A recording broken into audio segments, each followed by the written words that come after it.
And there's some changes in the outfield. Kennedy Stinson is the starting center fielder for the Hilltoppers. Kendall White has moved over to left, and then Caitlin Kemp from left to right field. Quickly 1 ball and 2 strikes for Savannah Woodard. Batting first for Liberty. 1-2 by Smith, misses upstairs, evens the at-bat at 2 balls and 2 strikes. It's the same 1-2-3 as it was in game 1 for the Lady Flames. Woodard, Roop, and McManus is due up to lead off the game. Liberty was really making him work for it. Hard shot off of Smith. Close play at first, and she's out, but Smith goes down. And quickly the athletic trainer heads out to check on her. Another 0-2 try from Smith on the way. Just misses high.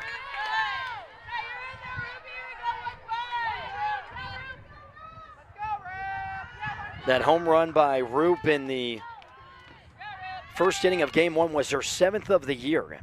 With it is Murphy for out number 2.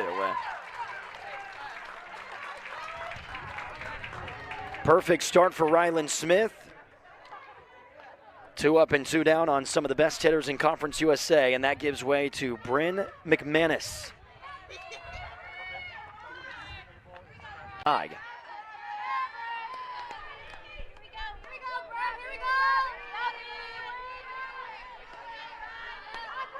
Alexia Carrasquillo is waiting in the on-deck circle. If McManus can find a way to extend this inning, laces it to deep center field. Stinson is back, and it scrapes over. She'll reset to make sure that this pitch is perfect.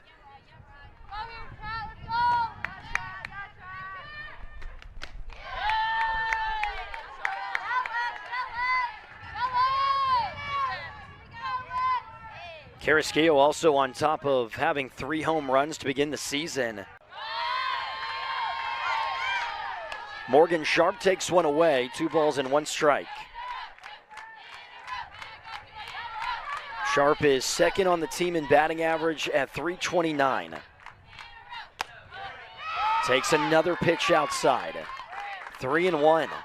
Bachman is laced into right field for a base hit. They stop the runner at third, and the Hilltoppers have the bases loaded for the powerful Macy Masters. That was a perfect swing by Charlotte Heron. Pitch was on the outside corner, and Masters drills it foul and towards the batting cages down the right field line. This at-bat was similar to what we saw out of a lot of at-bats from the Hilltoppers offense.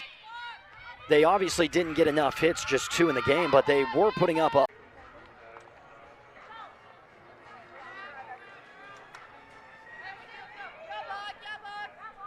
And also, Western Kentucky has already improved upon what they did in game 1 by surpassing their hit total from that game. Randy Drennan takes one low and inside.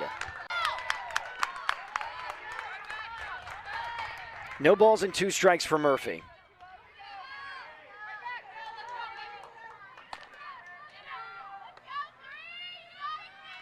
Yonder fires, and Murphy stays alive at 0-2.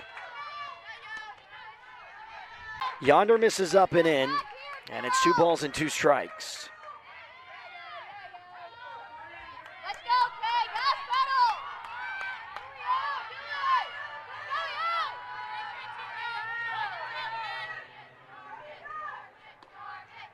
Murphy takes one to when taking a look at the roster for Liberty to have this kind of player not even be a day-to-day starter for you. Her first hit as a Lady Flame was actually a pinch hit RBI double. That was back on February 12th against UCF. She seems to have recovered pretty well. She's not showing any signs of a limp or slowing down at all.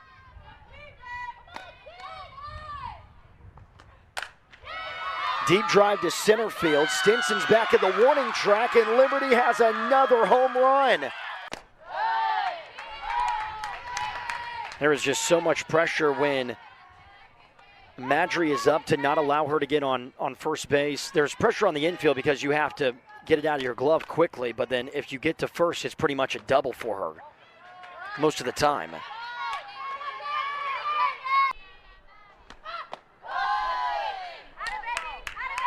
Two balls and a strike now for Roberts, who's batting .295. A couple of long balls this season with 19 RBIs.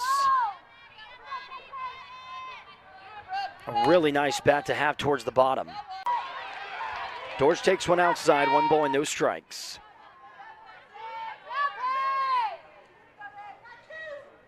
Dorr did start and hit in the middle of the lineup in game 1 for the Lady Flames. But Dorr did go 0 for. Hard on the ground to second, in and out of the glove of Heron into right field. Dorr moves up into third, and Liberty is not done hitting in this top of the second inning. Now runners on the corners for Rachel Roop. Kemp barely able to get a piece, and it's still 1 ball and 2 strikes.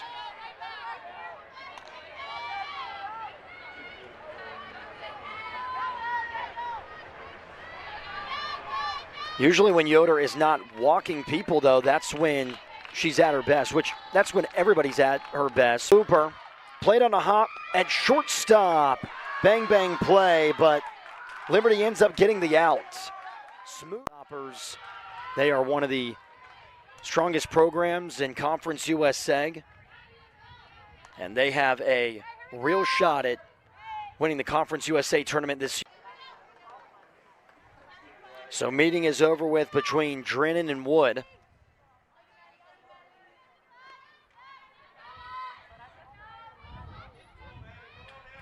Carrasquillo is 0 for 1, popped out 2. Heron at second, back in the first inning. Takes one outside.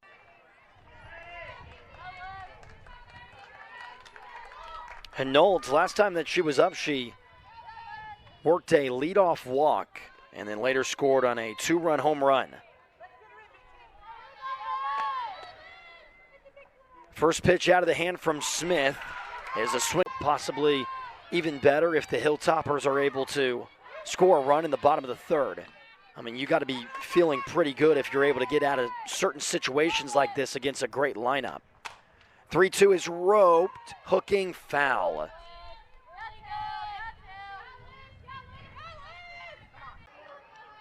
Second and first, it does set up the double play possibility, but Savannah Watley is up.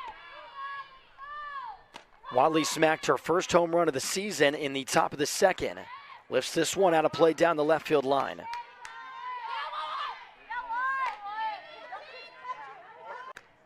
White laces it foul into the backstop netting and runs the count full. Right now, Softball America has Liberty at number 24, just behind Alabama, who they actually beat in February on the 14th. Alabama is at third base. She came in for Alyssa Hinault. Crane was the starting third baseman in game 1 for Liberty. Yonder now up to 30 pitches and a 2-1 count to Masters. Chance to do something big. LSU and UCLA is 3 through 5. But as far as mid-major schools in the top 25, there's only 2. One of them, Liberty. They're number 24, and then UCF, I guess, offensively for the Lady Flames. Also a Oregon State transfer. Same as Savannah Watley.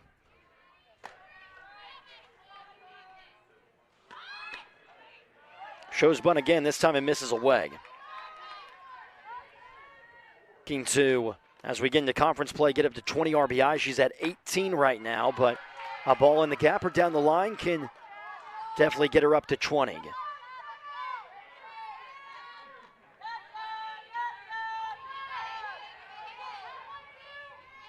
Solo home run. 1-1 is blasted high in the night sky to left field. White is on the edge of the warning track, makes the catch.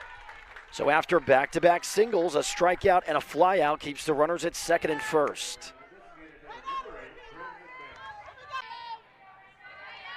But Yoder has that rise ball, fastball working. There's just so much velocity coming out of her hand when she twirls it. 1-2 for Drennan.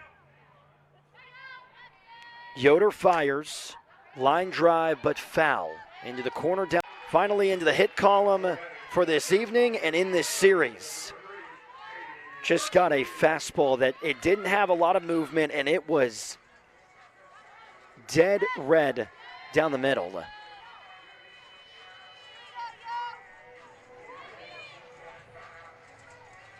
A pitch by one of these hitters, it's pretty much automatic.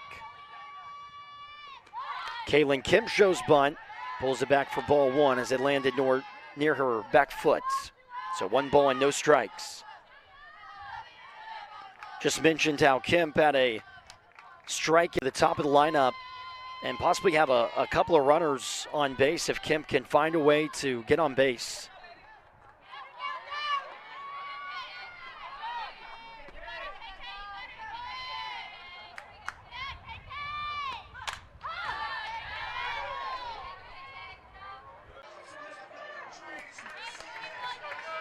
Second and first, Western Kentucky, this is the best chance that they have had in the entire game at taking the lead.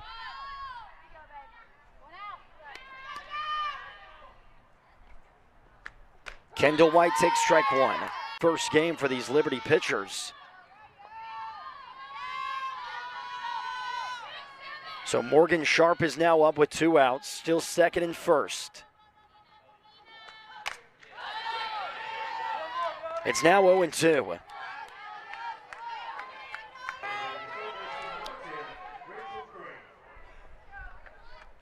Hogue with a beautiful pitch on that outside corner. It was just off the strike zone and unable for Carrasquillo to get strong contact. And they have done a nice play in center field. But now she is 2 for 3. KK Madry is up. Murphy inches closer towards her. There's a bump, but she definitely went around, just missed it. No balls and 1 strike. Full at 3-2. They also stay in the Carolinas and they take on Duke's rival at North Carolina for March 19th. And then they go to Jacksonville State. Ball 4 for Annie White last weekend, 3-0. They do not play at home until March 26th. You're talking pretty much 2 weeks on the road. There's a strike from Yoder. But it's a really good test to see what they're made of. We already standing, and that just hasn't happened. If they go scoreless in this inning, that'll be 4 straight zeros after the 3 in the first. Be a total of 12 innings, only scoring a run in 1 of them. Inside pitch. Slithers off out in this series, and it brings up Paige Dorg. Corners are in for Western Kentucky, trying to protect a potential bunt. There is the bunt. It's up in the air and caught by White at first base. Oh, what a home run and a double. Is going to work against Smith now. That one misses up and out, 2 balls and no strikes. Liberty still would have 3 home runs to go, but in college baseball, Kansas was able to.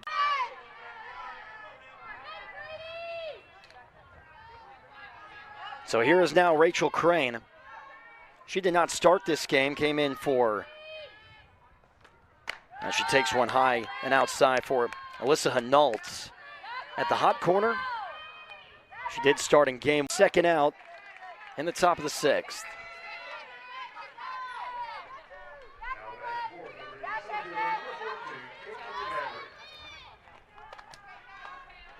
Well, tomorrow both these teams are going to get the opportunity to have the day off before going back to work on Sunday.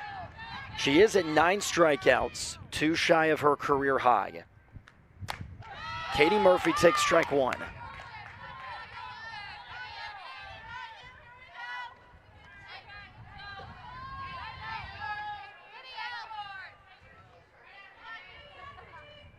And it. Foul tipped in and out of the mitt of Carrasquillo. It's now 1 ball and 2 strikes. But that wind has not slowed down. From that first game at 3 o'clock, it was still pushing out towards right center field, and it really has not let up a ton.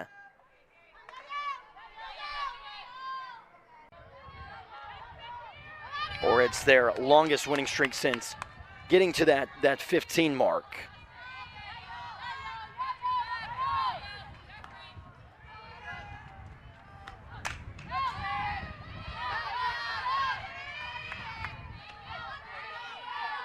Are down to their final out. And Liberty just 1 out away from moving to 5-0 in conference play.